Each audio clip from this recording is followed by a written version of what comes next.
Welcome back to the deep dive. Today, we are taking a really fundamental trip into the architectural core of modern computing. Yeah, exactly. This isn't just about, moving a server from here to there. No, not at all. This is about changing the whole philosophy, the whole way you think about building and maintaining reliable infrastructure, specifically in the cloud. That's the key distinction, isn't it?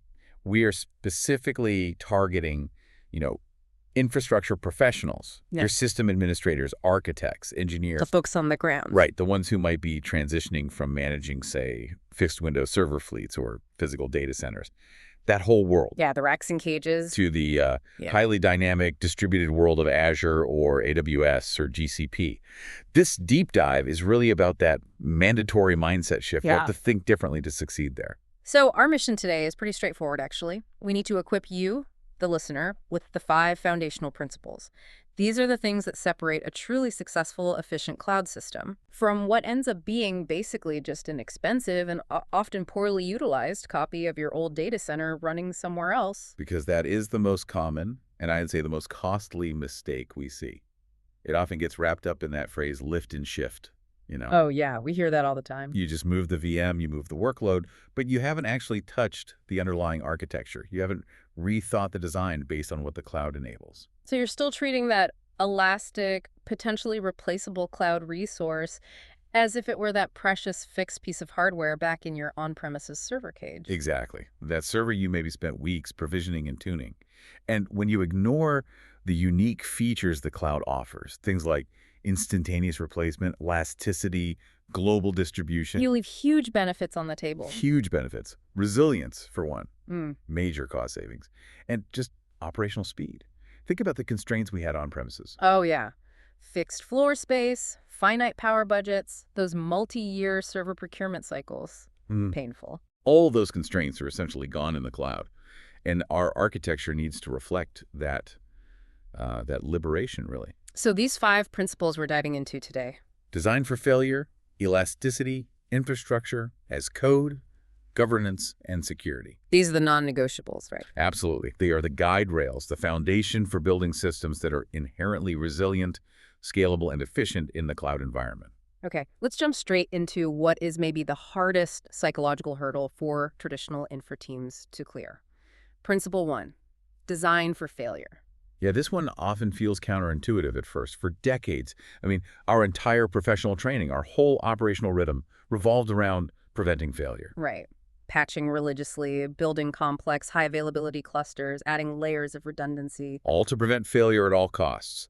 Failure was seen as, a catastrophe, a major incident, something to be avoided. I love the analogy we use here, the tin soldier mindset. It really clicks for me. If you imagine those cheap, mass-produced toy soldiers, they're all identical, they're everywhere, and crucially, they're disposable. Yeah. If one gets dropped and its little plastic foot gets bent, you don't spend an hour with tweezers trying to meticulously straighten it out. No, you wouldn't. You just toss it and grab a new one from the box. Simple. And the contrast there is what we call the snowflake mentality. That's your traditional on-premises server. That unique domain controller maybe, or that file share server that someone hand-configured years ago. Exactly. With specific local accounts, custom registry settings, maybe some weird scheduled tasks no one remembers setting up. Right. If that snowflake went down. Your on-call team was scrambling, troubleshooting for hours, maybe days, trying to meticulously repair that unique, precious instance. It was irreplaceable almost. In the cloud, that philosophy flips completely on its head. Cloud resources, VMs, containers, functions, they are fundamentally ephemeral. They're temporary by nature, disposable. They will fail. It's not an if, it's a when. The underlying disk will eventually have an issue. The network card might drop packets. The physical host server it's running on will need patching and rebooting by the cloud provider.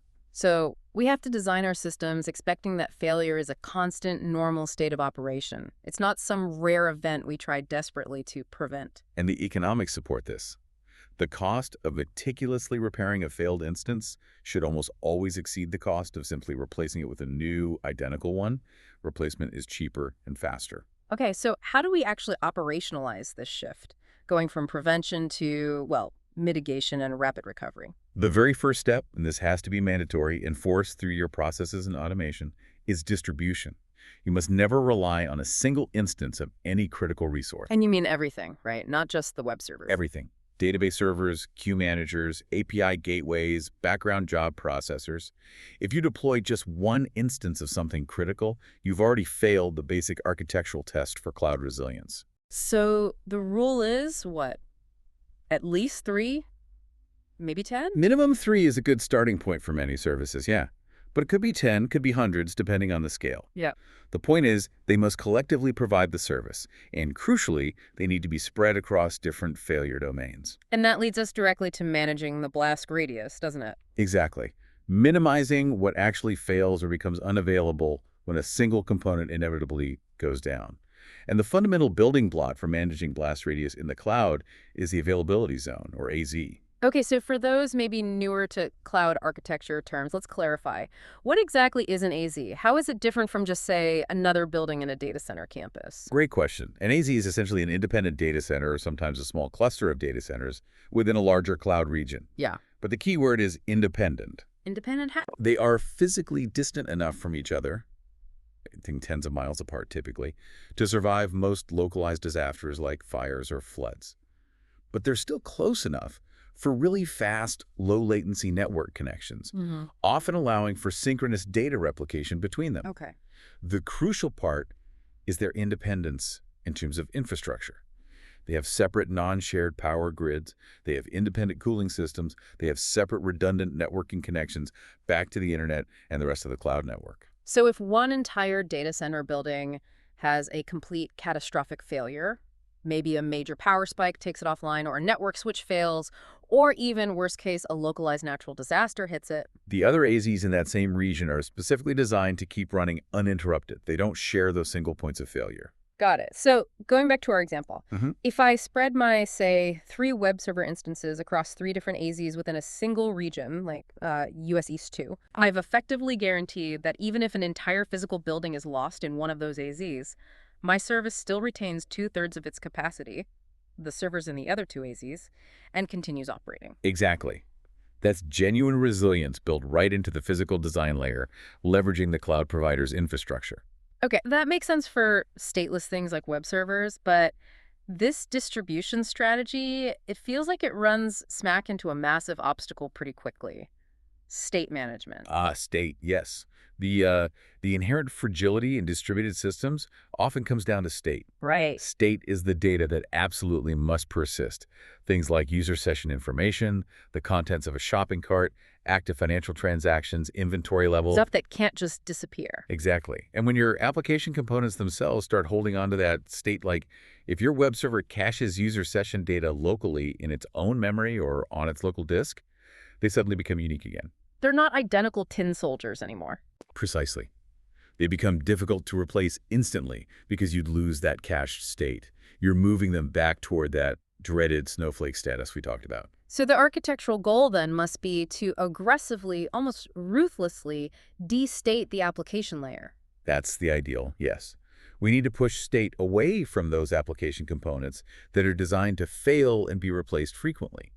We need to consolidate it Consolidate. into a dedicated resilient storage layer. We focus the state into a specific layer, and then we make that layer hyper-resilient using cloud features. Okay, so for traditional relational databases like SQL Server or PostgreSQL, what does that look like in practice? It means configuring synchronous replicas. You're essentially mirroring the entire database, transaction by transaction, in real time to another instance running in a different availability zone. So if a primary database server in AZ1 fails, The synchronous replica, sitting in AZ2, can automatically promote itself to become the new primary, usually within seconds. And the application layer, which remember doesn't hold critical state itself, just reconnects to the new primary almost seamlessly. Minimal data loss, minimal downtime. okay, that covers regional resilience. But what about systems needing massive global scale? We hear about things like Cosmos DB or DynamoDB global tables. Right. For those scenarios, you might use advanced distributed databases that allow multiple writable instances across different geographical regions. So users in Europe write to a European instance, users in Asia write to an Asian instance. But we need to be honest here. There's a significant trade-off with that kind of setup, isn't there? It's a key point for our listeners, especially those used to strict consistency. Absolutely. The trade-off is usually eventual consistency. Right. When you allow multiple writable instances spread globally, there's an inherent delay. It could be milliseconds or seconds before a write made in one region is replicated and visible in all other regions. So for a brief moment, the data might not be identical everywhere. Exactly. This model is essential for achieving massive write scale and low latency globally, but it introduces complexity. Your application logic has to be designed to handle the possibility of reading slightly stale data or potentially resolving conflicts if the same piece of data gets updated simultaneously in two different regions. Which means for certain types of systems, like maybe core banking or critical inventory management. Where strict, immediate consistency is absolutely non-negotiable, these globally distributed, eventually consistent systems might not be the right fit. It's always a design choice with trade-offs. Okay. So we've accepted failure as routine. We're building replaceable tin soldiers spread across AZs. We're managing state carefully. Now, how do we know when one of these tin soldiers is actually failing or unhealthy? That brings us to the operational engine that makes this whole concept work. Observability. Right. Can't manage what you can't see. Precisely. If a component is designed to fail and be replaced, you absolutely must have immediate, accurate visibility into its health status. Is it performing correctly? Is it throwing errors? Is it responding slowly? Observability is what triggers the automated replacement cycle. So if your monitoring system, your observability platform detects, say, consistently high latency or a spike in server-side errors on one particular instance. The system takes action. It doesn't just fire off an alert page to wake up an engineer at 3 a.m. to start troubleshooting. No more middle-of-the-night debugging sessions. Hopefully far fewer. The automated system says, this instance looks unhealthy. It then takes that instance out of the load balancer rotation, spins it down, and immediately spins up a new, pristine instance from the known good image or definition to take its place. Replacement is the fix. Faster, cleaner, more reliable. Usually, yes. But effective observability is more than just basic infrastructure monitoring, checking CPU and disk space like we did on-prem. Right. For our audience maybe used to just perfmon counters or basic SNMP checks, we need to stress that comprehensive cloud observability involves three distinct pillars. The three pillars are logs, metrics, and traces. You really need all three for a complete picture. Okay, let's break those down quickly. Logs are. Logs are the detailed, time-stamped, chronological records of events that happened within the system. What specific action occurred, when did it happen, maybe some context about why. Think application logs, system logs, security logs. Got it. And metrics. Metrics are numerical measurements captured over time. Things like CPU utilization percentage, available memory, network bytes in out, request count per second, error read percentage. They give you quantifiable trends. And traces. This one might be newer for some folks. Traces are absolutely crucial, especially in today's distributed microservice architectures. A trace essentially follows a single user request as it travels through every single component of your application stack. So from the moment the user clicks buy, the trace follows that request from their browser to the front-end load balancer, maybe through an API gateway, then to the authentication service, then the shopping cart service, the payment processing service, and finally down to the database and back. And what does that tell you? It tells you exactly how long the request spent in each specific component. It shows you the parent-child relationships between service calls. It immediately pinpoints where the delay occurred or which specific microservice failed, making debugging distributed systems infinitely easier. It shows the entire journey. Because I've seen teams make this mistake. They have great metrics on individual servers. The dashboards look green. Yep, CPU looks fine, memory's okay. The web server team says, we're fine. The API team says, we're good. The database team says, no problems here. But the actual user experience is broken. Customers are complaining. That's the classic integration failure point. Every individual component might report, I'm healthy, but they can't communicate with each other correctly.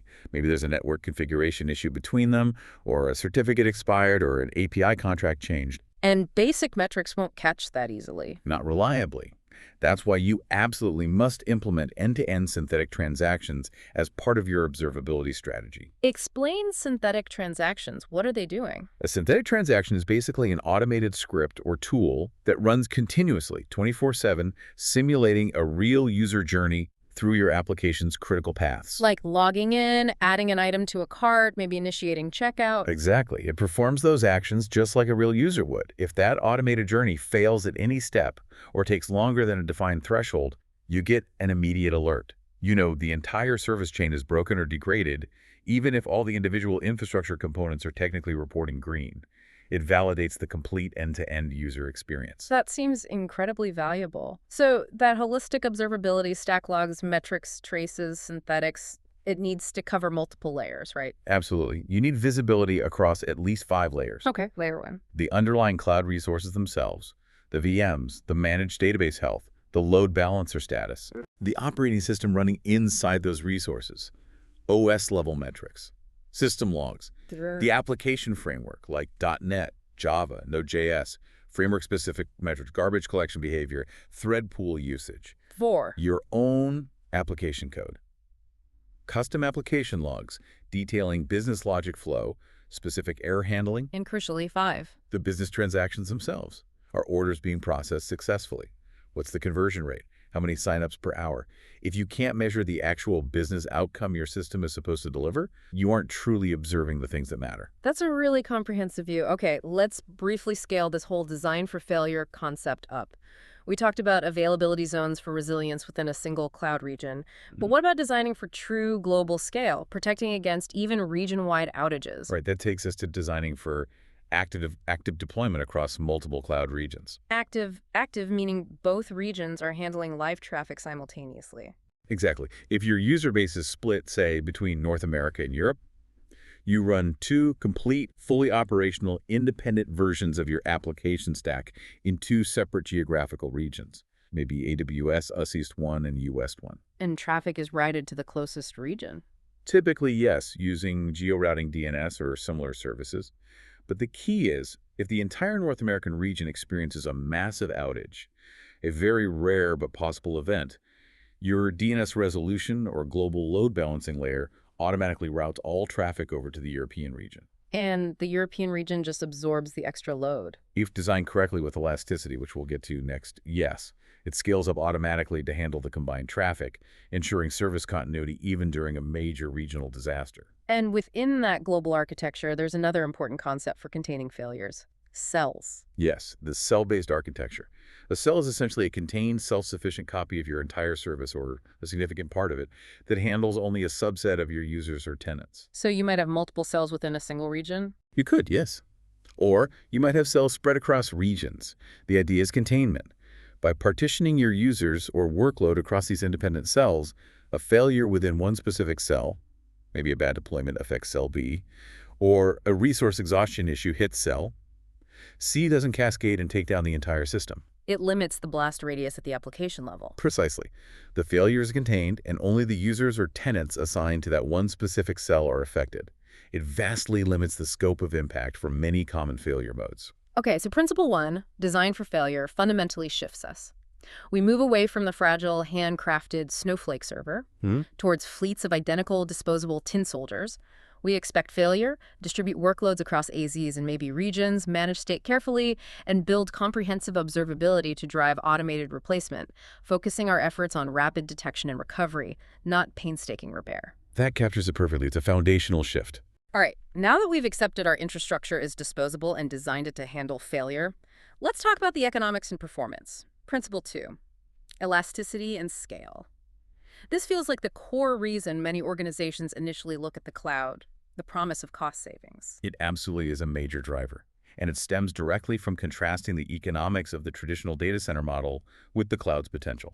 Go back to that on-prem model. How did we handle capacity planning? You typically had to buy or lease hardware based on your absolute highest anticipated peak load. Maybe it was the Black Friday rush or end-of-quarter processing. Right, plus a safety buffer, usually a significant one. Exactly. So you bought enough servers, storage, and network gear to handle that absolute peak, maybe adding 20–30% just in case. And that hardware, once racked and powered on, generally ran 247, 365 days a year, regardless of the actual demand at any given moment. So if your peak load only happened for, say, 2 weeks during the Christmas shopping season, you were still paying for that full Christmas capacity. The hardware cost, the power, the cooling, the data center space all year long, which meant you were paying for massive amounts of unused, idle capacity for the other 50 weeks of the year. Hugely inefficient. The cloud's promise flips that.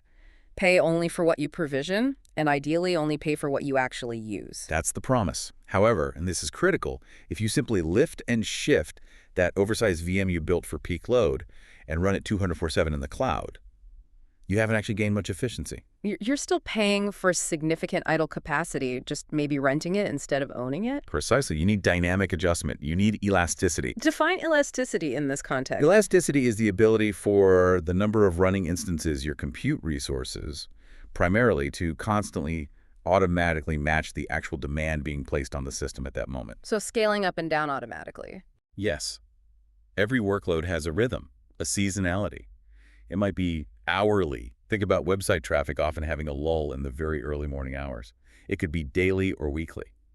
Maybe a business application sees a huge spike every Friday afternoon, or an e-commerce site peaks on weekends, or it could be annual, like that holiday shopping example. Elasticity means the system automatically scales up the number of servers immediately when demand starts to climb. And just as importantly, scales down the number of servers immediately when demand recedes. You're constantly right-sizing your fleet to the actual load.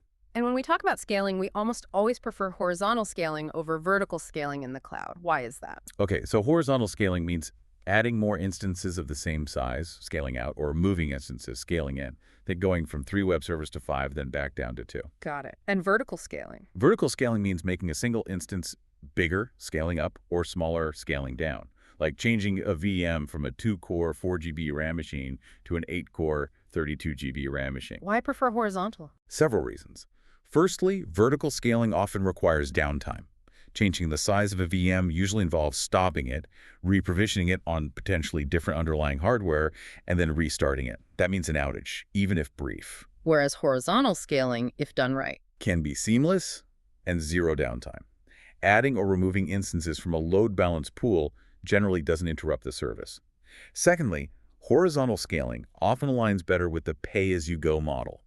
You only pay for the extra small instances during the peak hours when you actually need them. With vertical scaling, you might end up paying for one giant expensive VM all the time, even when the load is low. And it often hits limits, right? You can only scale vertically so far. Exactly. There's usually a maximum size for any single VM instance. Horizontal scaling, in theory, has much higher limits. You can scale out to hundreds or thousands of instances if your architecture supports it. Okay, so if we're scaling horizontally, we move away from humans watching graphs and clicking add server. We rely entirely on automated scaling rules driven by signals and metrics. What are the common levers we pull? The most standard classic signal is CPU utilization. It's easy to understand and monitor. So a rule might be, if the average CPU across all my web servers exceeds 70% for, say, 5 consecutive minutes, then add 2 more server instances. Exactly. That's a reactive rule to prevent the existing servers from becoming overloaded and slowing down. Conversely, you'd have a scale-in rule. If average CPU drops below 30% for 15 minutes, remove 1 instance. What other metrics are commonly used? Memory usage is another one, though sometimes trickier to interpret. Request latency is a good one. If the time taken to respond to user requests starts increasing, that's a clear signal you need more capacity. Like the system is starting to struggle. Right. Queue depth is also very common, Yeah. especially for back-end processing systems. If you have a message queue, like Azure Service Bus or AWS SQS, feeding work-to-worker instances, and the number of messages waiting in the queue, the depth starts growing rapidly, you need more worker instances to process the backlog faster. That makes sense. But you mentioned earlier that sometimes CPU can be a lagging indicator. What's a more powerful signal? The use of custom business metrics often indicates a higher level of maturity in cloud architecture and scaling. Give an example. Okay, imagine you're running a stock trading application. Scaling purely based on CPU might be too slow when the market suddenly becomes volatile. Instead, you might scale based on a custom metric like market volatility index or the raw number of transactions being processed per second. So you're tying the scaling directly to the business activity. Precisely. If a major economic news event happens, you might configure the system to proactively scale up based on that external signal before the flood of trading volume even hits your servers and drives up the CPU. It allows the system to react much faster and more precisely to the actual demands of the business and maintain performance under stress. That leads nicely into the idea of proactive scaling. Reacting to metrics is good, but sometimes it's not quite enough, is it? Because spinning up new instances isn't instantaneous. Correct. Even in the cloud, provisioning a new VM or container, booting the OS, initializing the application can take a few minutes. If your load spikes very sharply, reacting only when CPU hits 70% might mean users experience slowness during those minutes while the new capacity comes online. So predictive scaling is the smarter approach. It often is, yes. If you know historically that your website traffic reliably spikes by 50% every single Sunday evening at 9:00 p.m. You don't wait for the CPU alarms to go off at 9:05 p.m. Exactly. You configure your auto-scaling group to proactively add the necessary extra instances at, say, 8:45 p.m. You schedule the scale-out event based on the known pattern. So the capacity is warm and ready, waiting for the load when it arrives, no performance dip during the spin-up time? That's the goal. And we're seeing cloud providers offer increasingly sophisticated tools for this now, moving beyond simple scheduled scaling. You mean incorporating machine learning? Yeah. Services like Azure's Autoscale Predictive Scaling, or AWS's Predictive Scaling Policies. These tools analyze your historical metric patterns, not just simple daily and weekly cycles, but potentially complex seasonal or event-driven patterns over months or years, and use ML models to forecast future demand. So the system learns your application's specific rhythm. Right.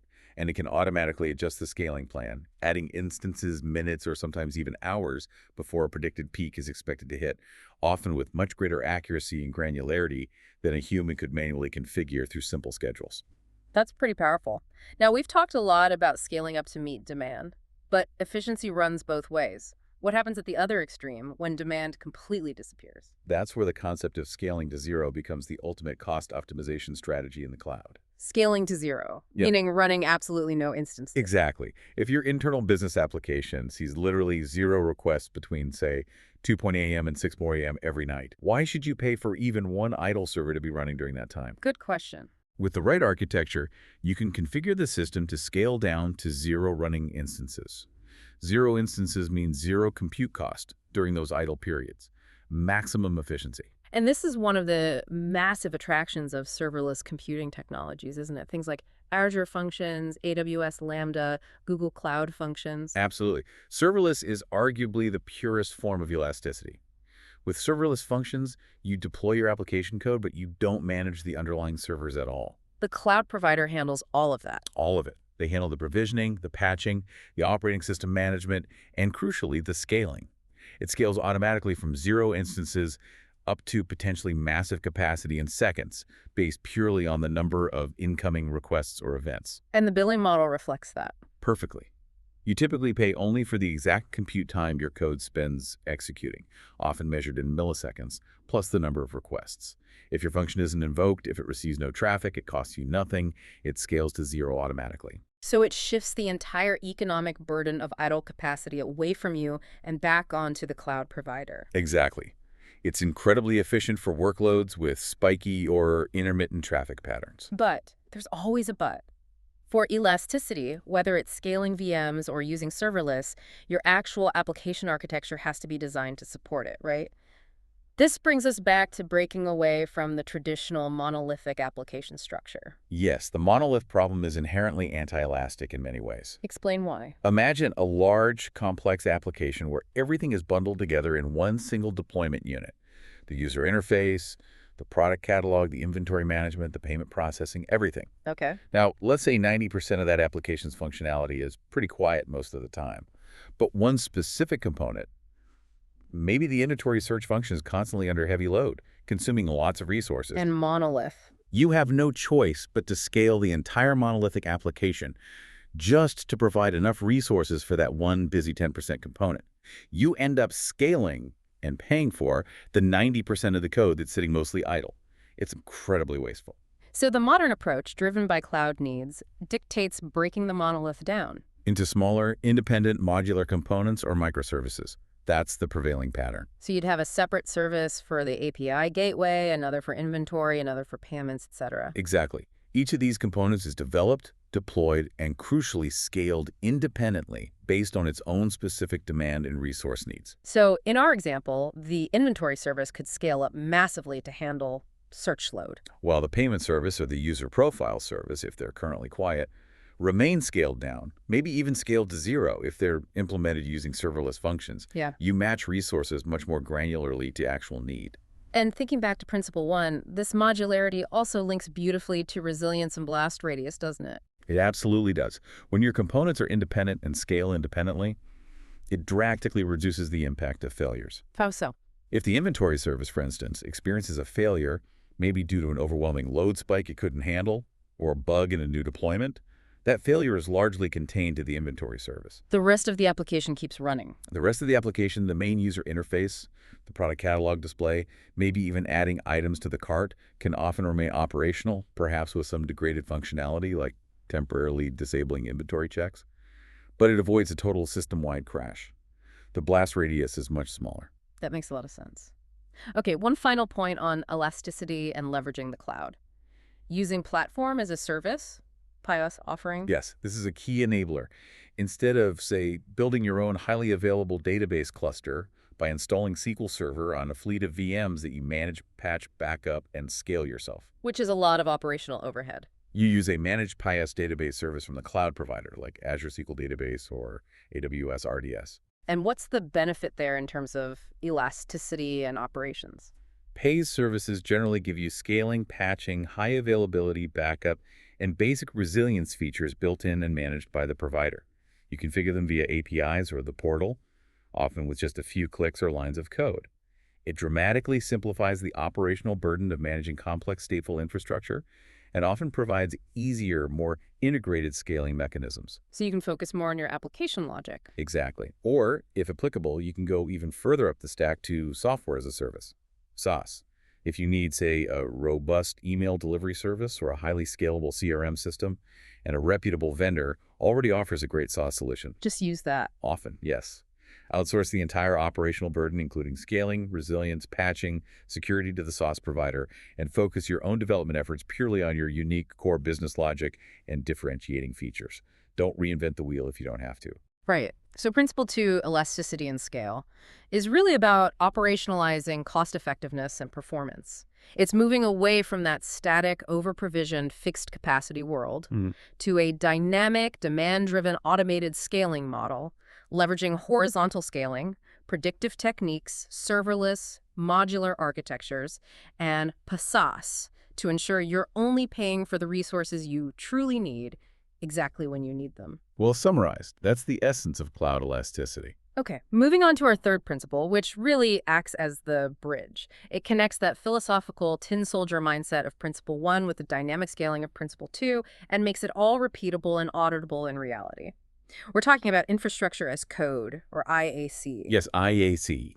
This is, I would argue, the mandatory operational transition for every traditional infrastructure professional moving to the cloud. It underpins almost everything else we're discussing. Why is it so fundamental? Connected back to Principle 1. Remember, we said a cloud resource must be easily replaceable. Yeah. That core idea inherently implies it must also be easily and reliably reproducible.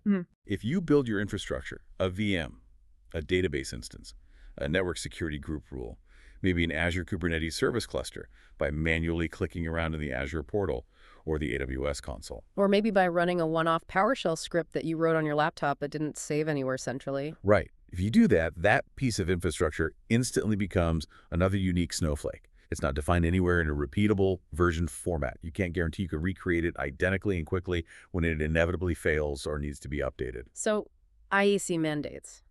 What? It mandates that everything about your infrastructure environment, the compute instances, the networking topology and rules, the database configurations, the load balancer settings, the security policies, even user assignments or IAM roles, is defined and managed as source code. Code, like application code. Typically, it's written in a descriptive or declarative language. Think JSON, YAML, or often specialized domain-specific languages, DSLs, designed for infrastructure, like HashiCorp's Terraform Configuration Language, HCL, or Azure's Bicep language, or AWS's CloudFormation syntax. And this code file, this text file, becomes the blueprint. It becomes the single source of truth for the desired state of your entire environment, or a specific part of it.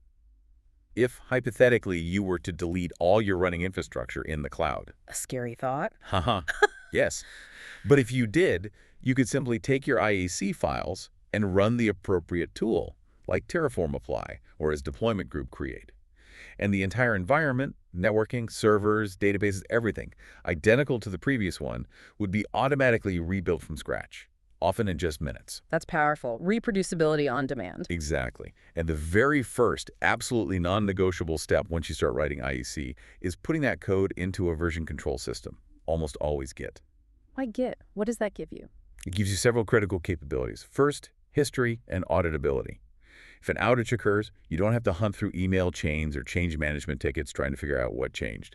You look directly at the Git commit history for your infrastructure code. So you can see exactly which configuration change was deployed 5 minutes before the failure started. Precisely. You see the exact lines of code that changed, who authored the change, who approved it, if using pull request, and when it was merged and deployed, it provides an immutable audit trail. And the other huge benefit of Git. Instant, guaranteed rollback capability.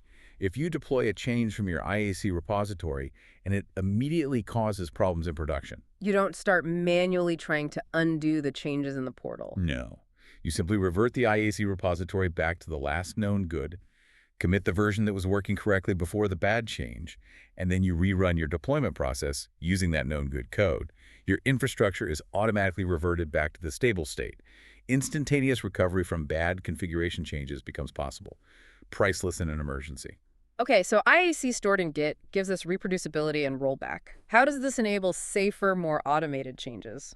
It enables the full power of automated DevOps practices, specifically continuous integration and continuous deployment, or CI/CD pipelines, applied to infrastructure management. This is where we really start to remove the inconsistency, the drift, and the potential for human error that plagues manual infrastructure changes. Walk us through a typical CI/CD pipeline flow for an IAC change. How does a configuration modification safely get from an engineer's local machine into the live production environment? Okay, the process usually starts when an engineer commits a change to the IAC code in a Git branch and pushes it. That push triggers the pipeline automatically. Typically, yes. The pipeline kicks off and runs a series of automated checks. First, basic validation and linting. Is the IAC syntax correct? Does the code conform to our team's standard formatting and style practices? Simple stuff first. Right. Then, crucially, it runs security scanning and policy checks. This links directly forward to Principle 4, governance. Tools integrated into the pipeline check. Does this proposed infrastructure configuration violate any of our predefined organizational security or compliance policies? Like, is it trying to create a storage account without encryption enabled? Or open a firewall port that's forbidden? Exactly. Those kinds of things. If it fails these automated policy checks, the pipeline stops right there. The build fails, the engineer gets immediate feedback, and the potentially non-compliant change never even gets deployed to a test environment. Assuming it passes those initial checks. Then the pipeline automatically deploys the proposed infrastructure change to a dedicated, non-production test environment, maybe a dev or staging environment that mirrors production as closely as possible. And then you test it there. Yes. Automated tests run against that environment. These could be infrastructure validation tests. Did the resources get created correctly? Integration tests, or even application-level functional tests deployed onto the new infrastructure. We need to confirm the change didn't break anything. And only if all those tests pass. Only after passing syntax checks, policy checks, and automated functional tests does the change typically move forward towards production. Usually there's a human review step next, often implemented as a pull request, PR, in Git. So another engineer reviews the code change. Right. A peer reviews the proposed IAC changes, looking at the logic, the potential impact, maybe cost implications, security considerations, before formally approving the PR. And once approved, The pipeline can then proceed with the automated deployment of that validated reviewed change into the production environment, ideally using safe deployment patterns, which we should talk about next. this whole structure sounds designed to ensure changes are thoroughly vetted and tested in an environment nearly identical to production before they ever get near live customer traffic or data. That's exactly the goal. Catch errors early, automate the validation, and provide an audit trail. Before we get to safe deployment patterns, let's quickly touch upon IAC state management. Tools like Terraform use a state file, right? What's the importance of that? Yes, the state file. This is critical. IAC tools like Terraform need to keep track of the actual resources they have created and are managing in the cloud. The state file is essentially a mapping between the resources defined in your IAC code and the real-world resources running in Azure or AWS. Why is managing that state file so important?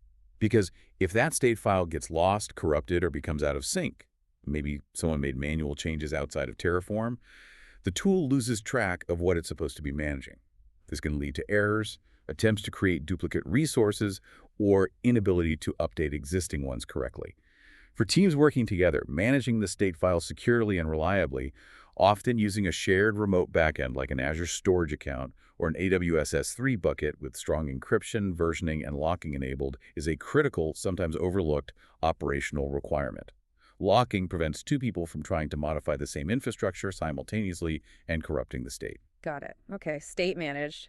Now let's dive into those safe deployment practices for production. Because even with perfect IAC code and a great pipeline, just blasting a change out to everything at once is still risky. The operational mantra you mentioned, nothing everywhere at once. Absolutely. If you have, say, 10 web servers running your application, and you deploy and update either new application code or an infrastructure configuration change via IAC to all 10 of them simultaneously, And there's a subtle bug you didn't catch in testing. you have just guaranteed a 100% production outage. All your capacity is now running the bad code or configuration. We must use phased rollouts to minimize the potential impact, the blast radius, of any single deployment. Okay, start us off with the canary deployment pattern. What does that look like? Canary deployment is like sending a canary into a coal mine to test the air.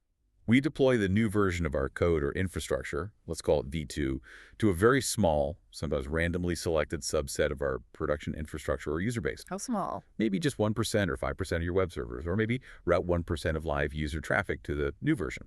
The key is it's a small, controlled exposure. And then you watch it closely. Intensely.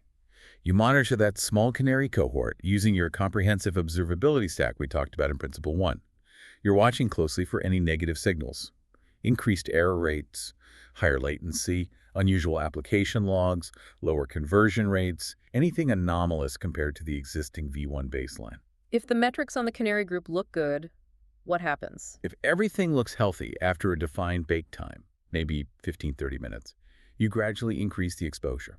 You roll out V2 to maybe 10% of the fleet, monitor again, then 25%, monitor, then 50%, monitor, until eventually it's fully deployed to 100%. And if that initial 5% canary fails, if you see problems, You immediately halt the deployment process and roll back V2 just from that small canary group. The failure is contained, only a tiny percentage of your users or capacity was impacted, and you can investigate the problem offline without causing a major incident.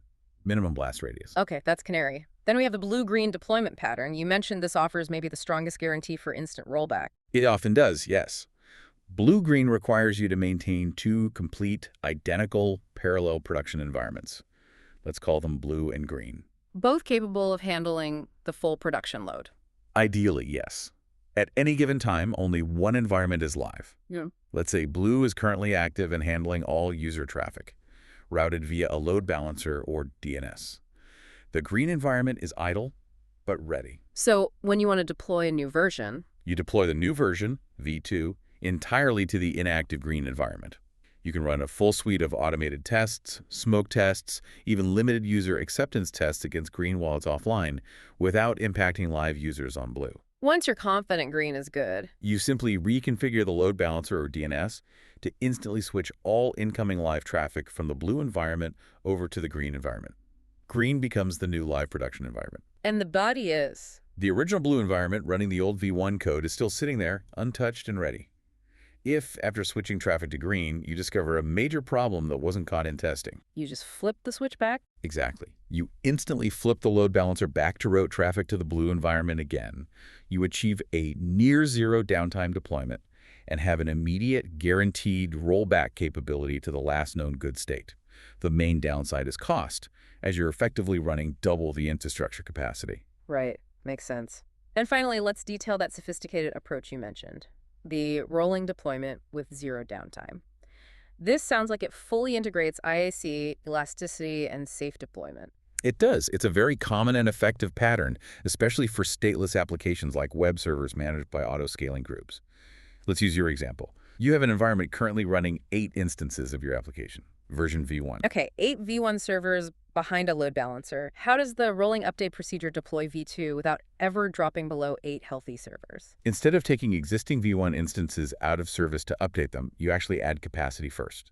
The deployment process spins up, say, 2 brand new instances running the new v2 code alongside the existing 8 v1 instances. So temporarily, you have 10 instances. You add V2, then wait. Yes.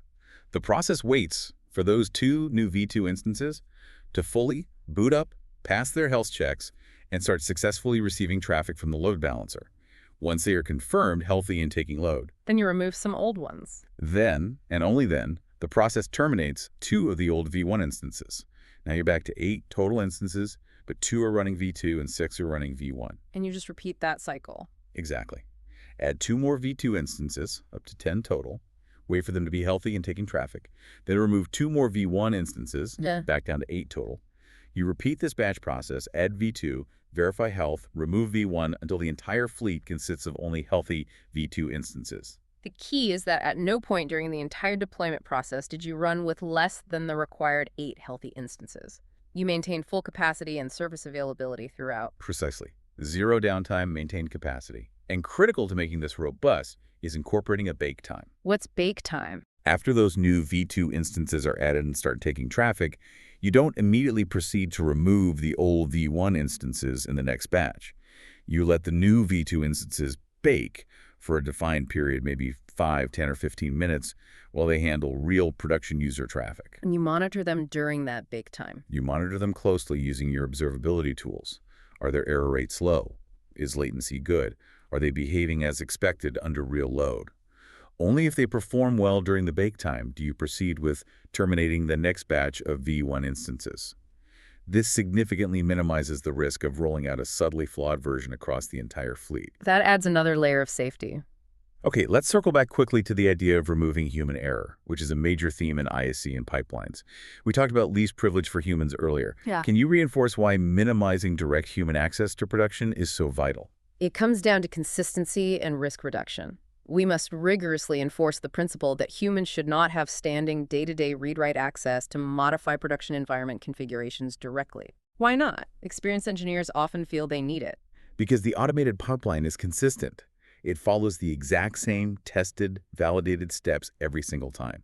Humans are not consistent. We get tired, we get distracted, we make typos, we accidentally skip a crucial step in a manual process, especially under pressure. Human interaction is a major source of configuration drift and operational errors. So for the typical engineer or sysadmin, what should their access level to the production environment look like? Ideally, their day-to-day access should be read-only.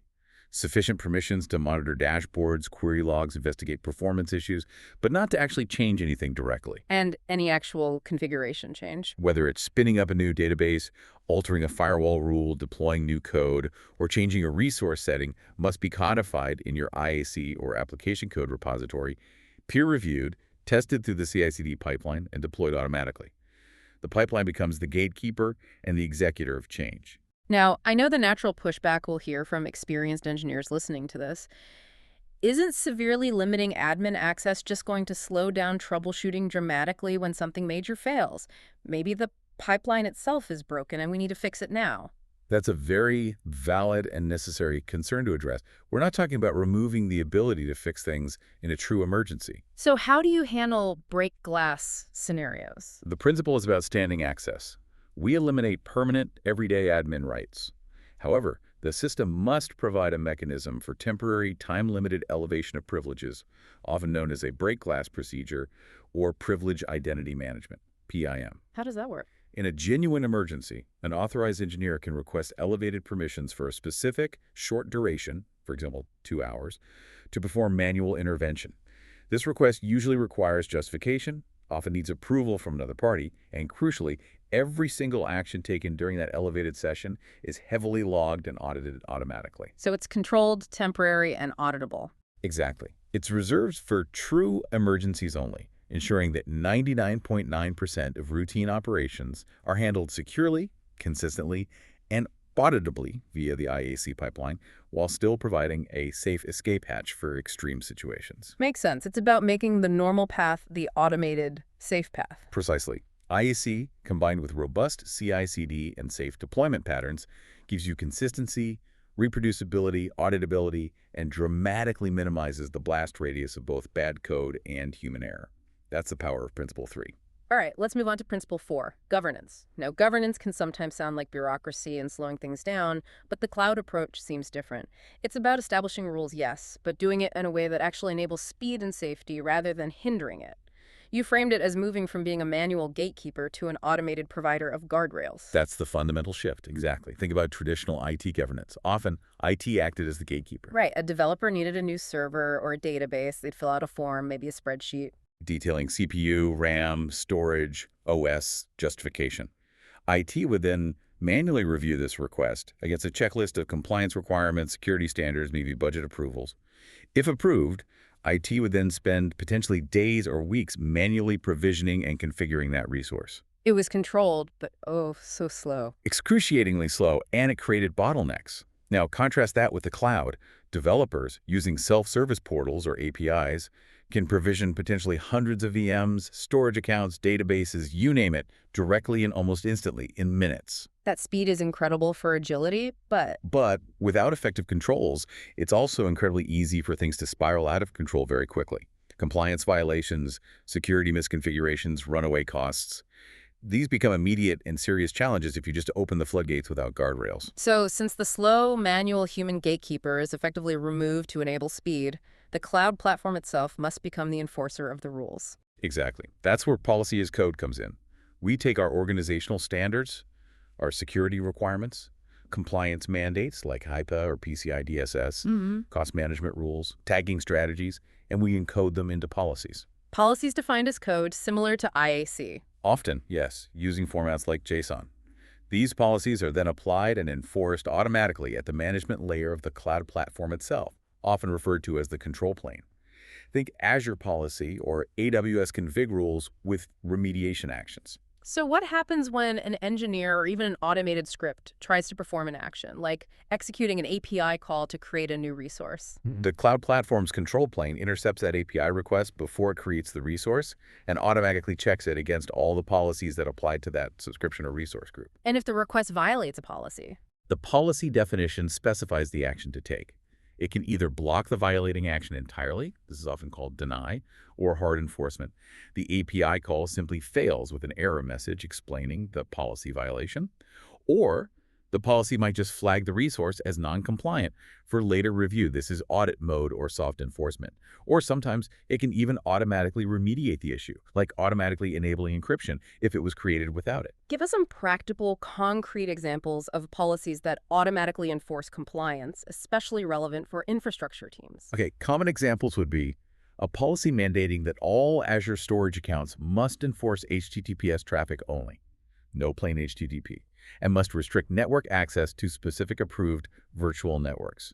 If you try to create one open to the world or allowing HTTP, the creation fails. Good one. Another. A policy mandating that all virtual machines must use managed disks, which offer better reliability in management instead of older unmanaged disks. Okay. Or a policy enforcing data residency, mandating that resources can only be deployed into specific approved geographical regions, like only within EU data centers, to meet GDPR or other local regulations. So if an engineer accidentally tries to spin up a VM in, say, an Asian region when the policy forbids it for that project, The control plane simply blocks the API call, preventing the compliance violation before it even happens. this implies, though, that we have to invest significant time and effort up front during the design phase to really think through and define all these requirements: security, compliance, cost, tagging, regions. Absolutely. That upfront investment is crucial. You need to sit down with security teams, compliance officers, finance, and application owners to clearly define the rules of the road for your cloud environment. But that initial investment pays off later. Exponentially. Once you've defined those requirements and encoded them into automated policies, that upfront effort replaces potentially thousands of hours of manual review, post-deployment auditing, and painful remediation efforts down the line. It ensures continuous compliance is built in from the moment a resource is created. Now, you mentioned tagging, a shockingly simple yet absolutely crucial governance tool that I think is often underestimated or implemented inconsistently. Tags are foundational. They are just simple key value pairs, metadata that you attach to your cloud resources. They seem trivial, maybe just labels. Like environment, production or owner payments team. Exactly. But they are the linchpin that enables automated auditing, accurate cost allocation, resource management, and even security automation at scale. Without a consistent, enforced tagging strategy, managing a large cloud environment becomes incredibly difficult. So what are the absolutely mandatory tags that you think every organization should enforce on pretty much all resources? The foundational set usually includes owner. Who is responsible for this resource? A specific team name, maybe an individual's email alias or service principal name, essential for accountability. Okay. Environment, clearly indicating if this resource is for development, testing, staging, production, etc. Critical for applying different policies and understanding criticality. Makes sense. Service or application name, what business service or application does this resource support? Helps group resources logically. Right. And cost center or project code. Yeah. Which budget does this resource's cost get allocated to? Absolutely vital for financial tracking and chargeback showback. You might also add others. Yeah, depending on your needs, you might add data classification, for example, public, internal, confidential, PII, compliance status, e.g. PCI scope, HEPA regulated, or maybe patch group. And the key is to enforce these tags using policy as code. Yes. You create policies that mandate the presence of these specific tags on resource creation or update. The policy can either deny the creation if tags are missing, or maybe automatically apply default tags, or perhaps trigger an automated process to notify the owner if mandatory tags are missing after a grace period. And with those tags consistently applied everywhere, you can suddenly answer complex business questions automatically, right? Instantly. Questions like, show me the total monthly cloud spend for all production resources owned by the payments team, or generate a report of all resources tagged as containing PII data that haven't been scanned by our vulnerability tool in the last 30 days. Or simply, find all resources belonging to the Project Phoenix Cost Center. Tagging unlocks this automated visibility. It also helps clean up orphaned resources, doesn't it? If something doesn't have an owner tag? Exactly. A policy can enforce that if a resource is created without a valid owner tag, it gets automatically flagged, maybe quarantined, or even deleted after a defined period, say 7 days, if no owner claims it. This prevents resources from being spun up for temporary testing and then forgotten, racking up costs indefinitely. It enforces accountability. Now, applying all these policies and managing tags across a large organization with potentially hundreds of subscriptions or accounts requires some structure. How do we manage governance at scale without creating policy sprawl? We absolutely need to use the hierarchical management structures provided by the cloud platforms. In Azure, these are called management groups. In AWS, they're organizational units, OUS, within AWS organizations. Google Cloud has a similar resource hierarchy. And how do these help with policy? They allow you to create a logical tree structure for your organization's cloud presence. You can then apply policies, access controls, IAM, and even budgets at higher levels of the hierarchy, and have them automatically cascade down and be inherited by all the subscriptions or accounts nested underneath. So you could apply a broad security policy, like mandate multi-factor authentication for all administrative users at the very top organizational root. And it automatically applies to every single subscription or account within your entire organization. You define it once, centrally, and it's enforced everywhere. This ensures baseline compliance standards are applied consistently without having to duplicate the policy in hundreds of places. You manage by exception lower down the tree if needed. Governance also clearly means controlling the checkbook. Cloud costs can escalate quickly if not watched. Cost governance is critical. It's absolutely critical. Yeah. The utility billing model of the cloud is powerful, but it also means small mistakes or inefficiencies repeated across many resources or over time can lead to surprisingly large bills. So basic budgeting and alerts are step one. Fundamental, yes. Set budgets at the subscription, resource group, or even tag level. Configure alerts to notify specific people or teams when spending approaches or exceeds those budget thresholds. That's the baseline. But mature cost governance goes beyond just reacting to budget alerts, right? Yes. Maturity involves using the more advanced cost management tools provided by the cloud platforms or third-party vendors. These tools often track spending trends over time and use machine learning algorithms to detect anomalies. Anomalies like what? Like, if a particular service normally costs around $1,000 per day, and suddenly the ML model detects a spending pattern that's trending towards $2,500 per day based on the last few hours of usage. It alerts you immediately before the end of the month. Exactly. It flags that significant deviation from the norm right away, prompting an investigation. Maybe someone accidentally provisioned a huge cluster for a test and forgot to shut it down, or a configuration change led to unexpected data transfer costs. Detecting these anomalies early allows for proactive mitigation before the huge bill arrives. That proactive element seems key. Okay, one final piece for enabling governance at scale. Many mature organizations establish a central team. What's the role of a Cloud Center of Excellence, or CCOE? Ah, the CCOE. It plays a vital role, but its function is often misunderstood. A CCOE is typically not the team that provisions all the cloud resources for everyone else that would recreate the old IT bottleneck. What do they do? They act more like an internal consulting group, a standards body, and an enablement team for cloud adoption across the organization. Their job is to define the guardrails, establish the best practices, and build the reusable components that other teams can leverage. Like building pre-approved IAC modules. Exactly. They might create standardized, secure, and compliant IAC templates or modules for common infrastructure patterns, like deploying a standard 3-tier web application or setting up a secure data analytics environment. They define the approved security policies and governance rules, the policy as code we discussed. They document best practices in landing zones pre-configured environments that development teams can quickly adopt to start new projects safely. So they focus on maximizing reuse and preventing teams from reinventing the wheel. Precisely.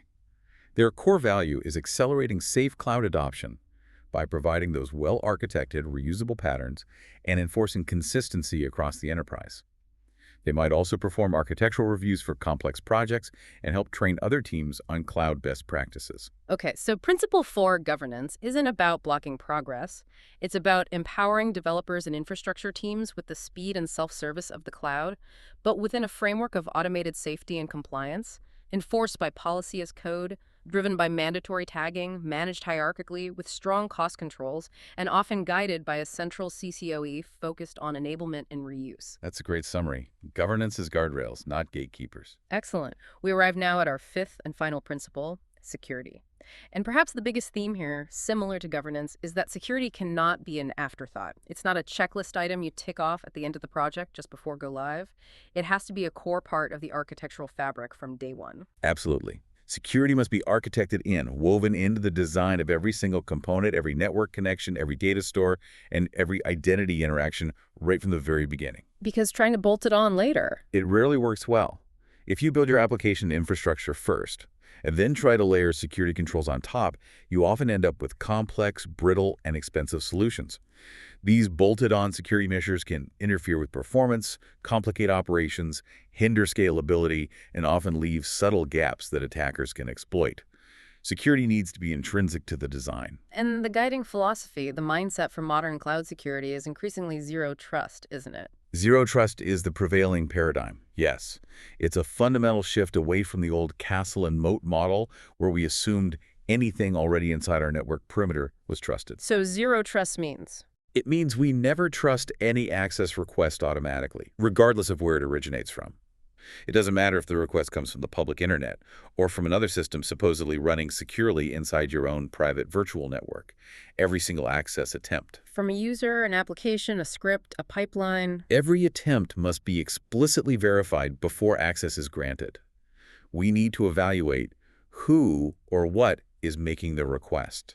What specific resource are they trying to access? What action are they trying to perform?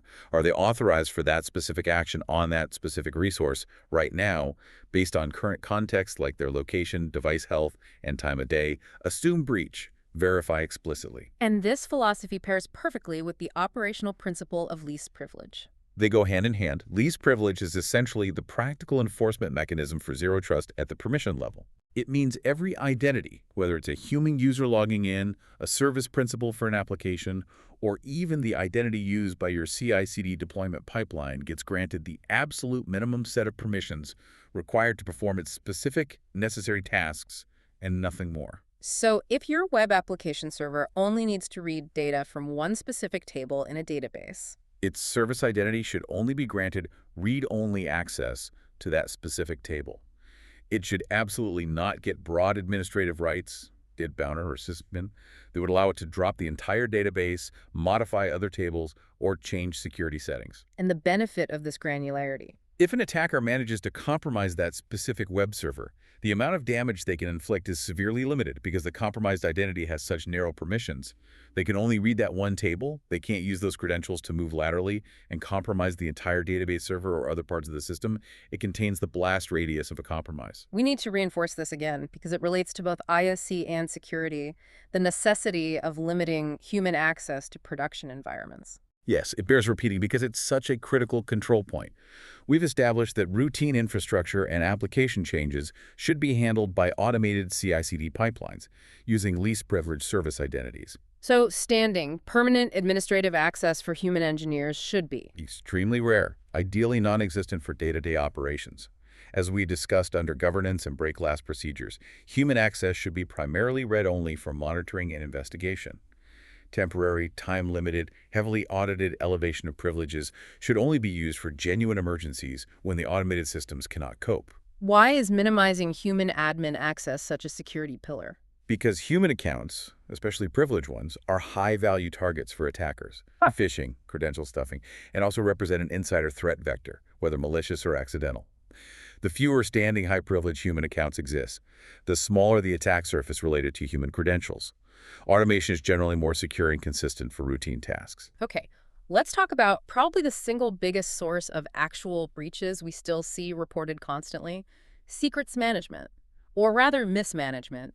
Passwords, API keys, connection strings, certificates exposed in code. It's tragically common. Developers, sometimes under pressure, take shortcuts. They hard code a database password directly into the application source code or put an API key into a configuration file, and then they commit that code, including the secret, to a Git repository. And if that Git repository is public or gets compromised later, Those secrets are instantly exposed to the world. Game over. Even in private repositories, it's a huge risk if the code gets deployed insecurely or if an employee leaves with access to the codebase. Secrets simply do not belong in source code or configuration files checked into version control. Never, under any circumstances. so what is the correct architectural solution for managing secrets securely in the cloud? You absolutely must use dedicated managed key vault services provided by the cloud platforms. Like Azure Key Vault, AWS Secrets Manager, or Google Secret Manager. Exactly. These services are specifically designed for the secure storage, lifecycle management, including rotation, and auditing of secrets. They often leverage specialized hardware security modules, HSMs, under the hood, providing a very high degree of physical and logical protection for the stored secrets. And how does the application get the secret it needs at runtime? The application itself doesn't store the secret. Instead, the application runs with its own managed identity, like an Azure Managed Identity or an AWS IAM role for EC2 Lambda. It uses this trusted identity to authenticate to the Key Vault service at runtime and request the specific secret it needs, for example, the database password. So the secret is retrieved securely over the network, often just into memory. Correct. The Key Vault service handles validating the application's identity and checking its permissions. Does this app have permission to read this specific secret? The secret itself ideally never gets written to disk or logs on the application server. The Vault manages the storage, rotation policies, and access auditing centrally, ensuring the secret itself never lives outside that hardened, managed perimeter. That's a much more robust approach. Now, related to secrets and authentication, what about securing human logins? Passwords are still a huge problem. They are. Phishing attacks targeting user passwords remain incredibly effective. That's why we should be aggressively moving towards adopting passkeys for human authentication wherever possible. Passkeys. Yeah. Based on the FIDO2 standard, how are they better than passwords, even complex ones with MFA? Passkeys are fundamentally more secure because they are inherently phishing resistant. Hey, so? Unlike a password, which is a shared secret that you type into a website and could accidentally type into a fake phishing site, a passkey uses public key cryptography. When you register a passkey for a website, say your bank, your device, phone, or computer generates a unique public-private key pair specifically for that site. Your device stores the private key securely, often protected by biometrics, and the website stores the corresponding public key. When you log in later, the website sends a challenge. Your device uses the private key to sign that challenge and sends the signature back. The website verifies the signature using your public key. Crucially, the private key never leaves your device. And the phishing resistance comes from? The passkey is cryptographically bound to the specific, legitimate domain name of the website it was registered for, e.g., mybank.com. If a user is tricked by a phishing email into visiting a lookalike domain, for example, mybank-login.com, their browser or device will recognize that the domain doesn't match the one the passkey is registered for. It simply won't even offer the passkey as an authentication option on the fake site. It breaks the main phishing attack vector right there. Exactly. The user literally cannot authenticate on the phishing site with their passkey, even if they are completely fooled by the fake page. This makes passkeys vastly superior to passwords, even when passwords are protected by traditional MFA methods like SMS codes or authenticator apps, which can still sometimes be phished or socially engineered. So organizations should be enabling and promoting passkey usage for their employees and customers. Absolutely, it's a major step forward in user authentication security. Okay, shifting focus to data protection. We must ensure our sensitive data is protected in all three states: at rest, in transit, and increasingly in use. Correct. Encryption is fundamental here. Let's start with encryption at rest, data stored on disk.